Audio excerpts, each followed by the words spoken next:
power over your mind, not outside events. Realize this, and you will find strength. Dwell on the beauty of life. Watch the stars, and see yourself running with them. The happiness of your life depends upon the quality of your thoughts. Everything we hear is an opinion, not a fact. Everything we see is a perspective, not the truth. Waste no more time arguing about what a good man should be. Be one. If you are distressed by anything external, the pain is not due to the thing itself, but to your estimate of it. And this you have the power to revoke at any moment. When you arise in the morning, think of what a privilege it is to be alive, to think, to enjoy, to love. The best revenge is to be unlike him who performed the injury. The soul becomes dyed with the color of its thoughts. Accept the things to which fate binds you, and love the people with whom fate brings you together, but do so with all your heart.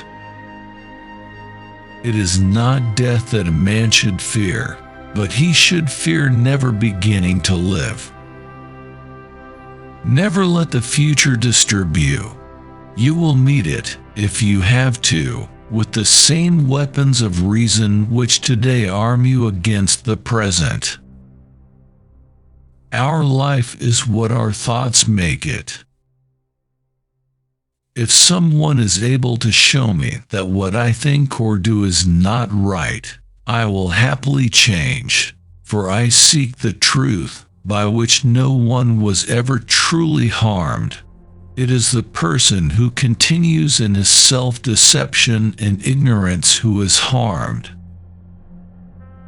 Whenever you are about to find fault with someone, ask yourself the following question: what fault of mine most nearly resembles the one I am about to criticize?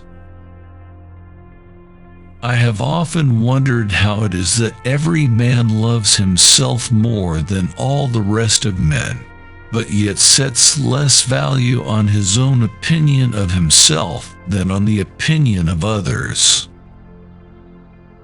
The object of life is not to be on the side of the majority, but to escape finding oneself in the ranks of the insane. If it is not right, do not do it. If it is not true, do not say it. Very little is needed to make a happy life.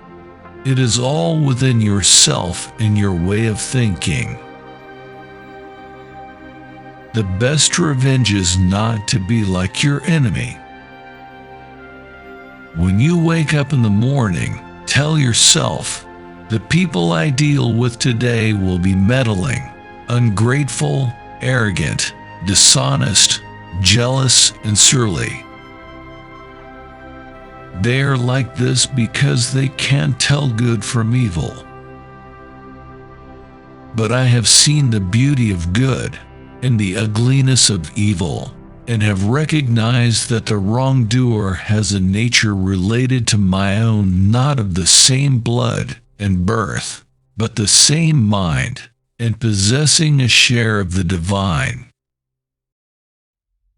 And so none of them can hurt me. No one can implicate me in ugliness. Nor can I feel angry at my relative or hate him. We were born to work together like feet, hands, and eyes, like the two rows of teeth, upper and lower. To obstruct each other is unnatural.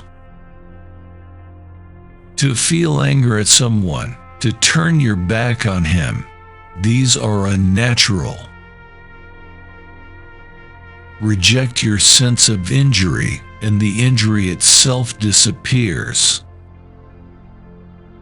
When another blames you or hates you, or people voice similar criticisms, go to their souls, penetrate inside, and see what sort of people they are.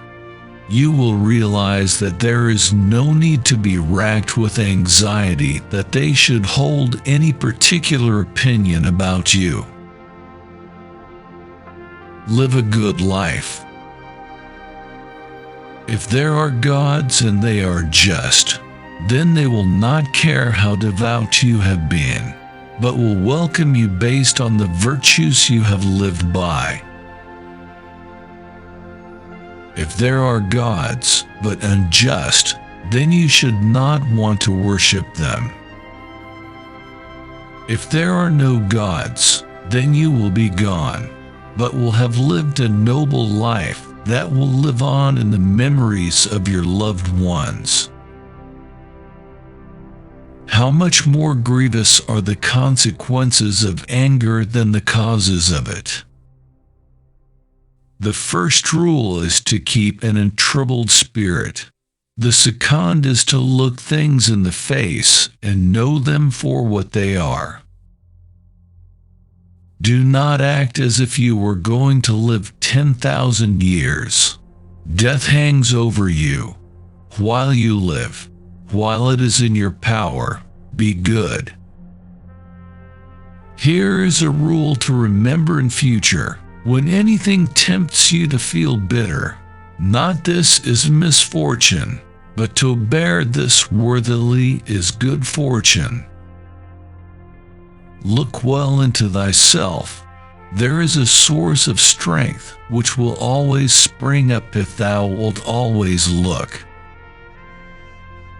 How much time he gains who does not look to see what his neighbor says or does or thinks, but only at what he does himself to make it just and holy. Think of yourself as dead. You have lived your life. Now, take what's left and live it properly. What doesn't transmit light creates its own darkness. Begin each day by telling yourself, "Today I shall be meeting with interference, ingratitude, insolence, disloyalty, ill will, and selfishness, all of them due to the offender's ignorance of what is good or evil." You are a little soul carrying about a corpse, as Epictetus used to say. You always own the option of having no opinion. There is never any need to get worked up or to trouble your soul about things you can't control. These things are not asking to be judged by you. Leave them alone. What we do now echoes in eternity. Do every act of your life as though it were the very last act of your life. Do not indulge in dreams of having what you have not, but reckon up the chief of the blessings you do possess, and then thankfully remember how you would crave for them if they were not yours. Perfection of character is this: to live each day as if it were your last, without frenzy, without apathy, without pretense. Look back over the past, with its changing empires that rose and fell, and you can foresee the future too. For it is in your power to retire into yourself whenever you choose. The impediment to action advances action.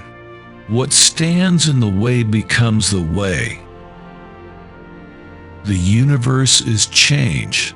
Our life is what our thoughts make it. Remember that very little is needed to make a happy life. A man's worth is no greater than the worth of his ambitions. Never esteem anything as of advantage to you that will make you break your word or lose your self-respect. Casting aside other things, hold to the precious few. And besides, bear in mind that every man lives only the present, which is an indivisible point, and that all the rest of his life is either past or is uncertain. Brief is man's life, and small the nook of the earth where he lives. Brief, too, is the longest posthumous fame, buoyed only by a succession of poor human beings who will very soon die and who know little of themselves, much less of someone who died long ago. Your days are numbered. Use them to throw open the windows of your soul to the sun. If you do not, the sun will soon set, and you with it. Receive without conceit, release without struggle. Don't go on discussing what a good person should be. Just be one. It is in your power to withdraw yourself whenever you desire. Perfect tranquility within consists in the good ordering of the mind, the realm of your own. How ridiculous and how strange to be surprised at anything which happens in life. Life is neither good or evil, but only a place for good and evil. If any man despises me, that is his problem. My only concern is not doing or saying anything deserving of contempt. A person's worth is measured by the worth of what he values. Whatever anyone does or says, I must be emerald and keep my color. Humans have come into being for the sake of each other, so either teach them or learn to bear them. If someone can prove me wrong and show me my mistake in any thought or action, I shall gladly change. I seek the truth, which never harmed anyone. The harm is to persist in one's own self-deception and ignorance.